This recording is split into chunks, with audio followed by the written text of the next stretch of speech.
ॐ इत्येकाक्षरं ब्रह्म व्याहरन् मामनुस्मरन् यः प्रयाति त्यजन् देहं स याति परमां गतिम्। स्थाने हृषीकेश तव प्रकीर्त्या जगत्प्रहस्यस्तनुरज्यते च रक्षांसि भीतानि दिशो द्रवन्ते सर्वे नमस्यन्ति च सिद्धसङ्घा सर्वतः पाणिपादं तत्सर्वतोक्षिश्रोमुखं सर्वतः श्रुतिमल्लोके सर्वमावृत्य तिष्ठते कविं पुराणामनुशासितार मणोरणीयां समनुसद्यरेद्यः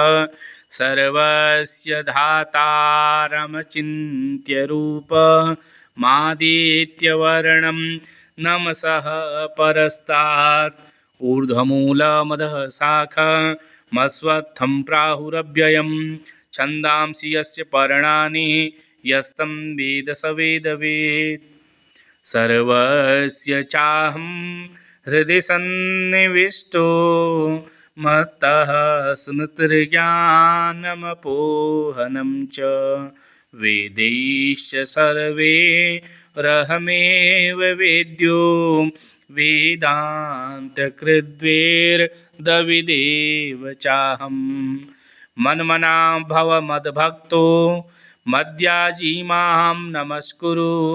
मामे वेश्यसि युक्ते त्वमात्मानं मत्परायणः।